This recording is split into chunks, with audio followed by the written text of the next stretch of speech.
উল্টো পড়েছে। Hello everyone, কেমন আছো সবাই? আশা করি তোমরা সবাই ভালো আছো। আমিও ভীষণ ভালো আছি। সর্বপ্রথম সবাইকে জানাই মেরি ক্রিসমাস, কারণ আজ হলো 25শে ডিসেম্বর। তো চলো, আজকে আমি একটা সম্পূর্ণ নতুন ভিডিও নিয়ে চলে এসেছি। নো রান্নার ভিডিও, নো ভিলেজ ব্লগিং। আজ এসে আমি একটুখানি গুরু করতে। জানো কোথায় এসেছি? আজ ছুটির দিন, তবে 25শে ডিসেম্বর। তার জন্য কি করলাম, সকালবেলা ঘুম থেকে উঠে তড়িঘড়ি করে সমস্ত কাজ সেরে নিয়ে চলে আসলাম সোজা বাপের বাড়িতে ঘুরতে।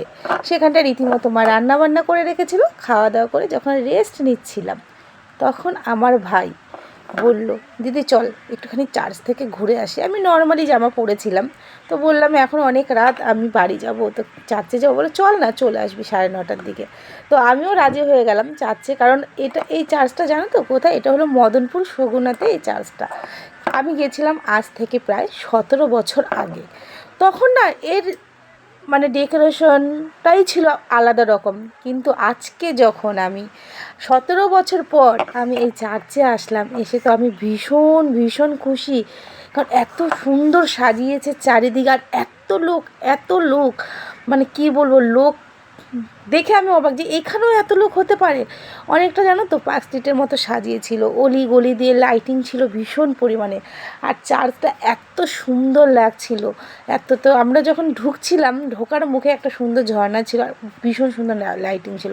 তো চলো তোমাদের এক ঝলক একটু দেখিয়ে নিই আমি চার্চের বাইরেটা।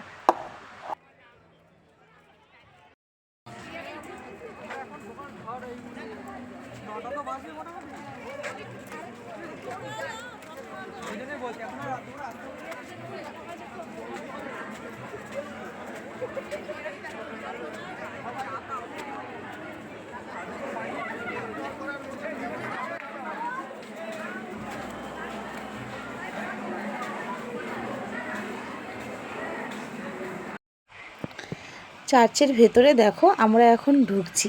চার্চের ভেতরটা সিম্পলি এত সুন্দর সাজিয়েছিল না, খুবই সুন্দর সাজিয়েছিল। আর এত ভালো লাগছিল দেখতে, কি বলবো। লোকের সমাগম অতটা বেশি না হলেও বাইরে কিন্তু ভিড়টা প্রচুর পরিমাণে ছিল। তোমরা দেখো, আমরা ভেতরে ঢুকলাম, ঢুকে আমার পক্ষে যতটা সাধ্য মতো ক্লিপ নেওয়ার ভিডিও আমি নিলাম। দেখো কত সুন্দর, সবাই এখানটায় ক্যামেরা করছে, ভিডিও করছে, ফটো তুলছে প্রত্যেকে। তোমরা জাস্ট একটু ভেতরটা দেখো। আমি পুরোটাই একবার ক্যামেরাটা ঘুরিয়ে নিয়েছি তোমাদের সাথে শেয়ার করার জন্য। যারা এই চার্চে এসেছো তারা তো জানোই কেমন, এবং যারা আসোনি তাদের জন্য রইল এই ভিডিওটা। তোমরা কিন্তু দেখো, যারা কাছাকাছি থাকো, এখনও পর্যন্ত এই চার্চটা ঘোরোনি, তারা কিন্তু অবশ্যই ঘুরতে পারো। দেখতে কিন্তু খুবই সুন্দর এবং কাছাকাছি। এবং আমি এটা বলতে পারি, যারা এখানে ঘুরতে আসবে তাদের কিন্তু ভীষণ ভালো লাগবে, এবং কম খরচে তুমি ঘুরে চলে যাবে। এত সুন্দর লাগছিল না চার্চের ভেতরটা। আমি ঠিক সেইভাবে ক্যামেরাটা হয়তো করতে পারিনি, তবে আমি অনেকটা সাধ্যমতো করার চেষ্টা করেছি তোমাদের কাছে পৌঁছানোর জন্য। আর বাইরের দৃশ্যটা তোমরা দেখলে বলবে, এত সুন্দর লাইটিং করেছিল। পাশে ছিল একটা মাঠ, সেখানে বসেছিল মেলা, এবং সেই মেলাতে সমস্ত কিছু ছিল মেলাতে। তোমরা কি বলবো, তোমরা একবার জাস্ট এসো। 1 জানুয়ারি আছে এখনও, তোমরা কিন্তু ঘুরতে আসতে পারো এই চার্চে। খুবই সুন্দরভাবে সাজিয়েছে। জানো তো বন্ধুরা, জীবন না একটাই, তাই আমার মনে হয় ছোট ছোট খুশির মুহূর্তগুলো সবসময় আনন্দ করে কাটানো উচিত। কারণ আজ আছি কাল নেই, মানুষের জীবনের এখন একদমই ভরসা নেই। তাই তো আজকে দেখো, আমি হয়তো ভাববো যাবো না, পরে যাব, কিন্তু আমি কিন্তু দেখো এই আনন্দের সেই বয়সটা কিন্তু ফিরে পাবো না। আমি যদি এখন আমি এসে যেই মজাটা করলাম এখানটায়, আমি কিন্তু এই মজাটা কিন্তু 10 বছর পর এসে করতে পারবো না, কারণ সেই সময়টা হয়তো আমার থাকবে না। তাই তো তার জন্য বলছি, তোমরা কিন্তু টাইমটা ওয়েস্ট করো না। মানুষের জীবনের মূল্য অনেক বেশি, আর এখন হলো আয়ু অনেক কম। তাই বলছি, তোমরা সবাই আনন্দ করো, ভালো থেকো, সুস্থ থেকো। আর একটা কথা তোমাদের আমি বলছি, যারা আমার এই ভিডিওটা দেখছো এখনও পর্যন্ত লাইক করনি, অবশ্যই একটা লাইক করে দাও, আর কমেন্ট বক্সে একটা সুন্দর কমেন্ট করে দাও। আর যারা আমার ইউটিউব চ্যানেল থেকে দেখছো তারা একটা সাবস্ক্রাইব করে দাও, আর তার পাশে যে বেল আইকনটা আছে এটা টাং করে একটা ঘন্টা বাজিয়ে দাও।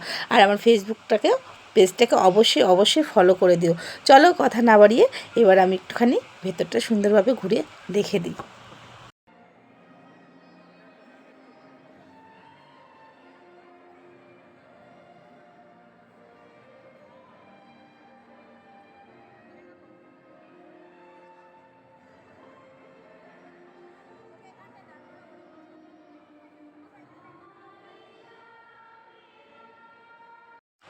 আমি এখন চার্চের ভেতর থেকে বেরিয়ে পুরো বাইরে চলে এসেছি রাস্তায়, এক্সিট গেট দিয়ে। তার আশেপাশে যে বাড়িগুলো ছিল না, সেই বাড়িগুলো এত সুন্দর করে সাজিয়েছিল, সেখানটায় যিশুর মূর্তিও ছিল। সেই ভিডিও ক্লিপগুলো আমি নিয়েছি। দেখো বাড়িগুলো কত সুন্দরভাবে লাইটিং করেছে, সেগুলো একটুখানি ভিডিও ক্লিপ নিয়ে নিলাম। আর রাস্তার মধ্যে এত সুন্দর নাচ হচ্ছিল গান বাজিয়ে, মানে কি বলবো, সেই ভিডিওটা আমি নিতে পারিনি। তো চলো, অনেক কথা বলে ফেললাম, ভিডিওটা আমি এখানেই শেষ করছি। সবাই ভালো থেকে সুস্থ থেকো।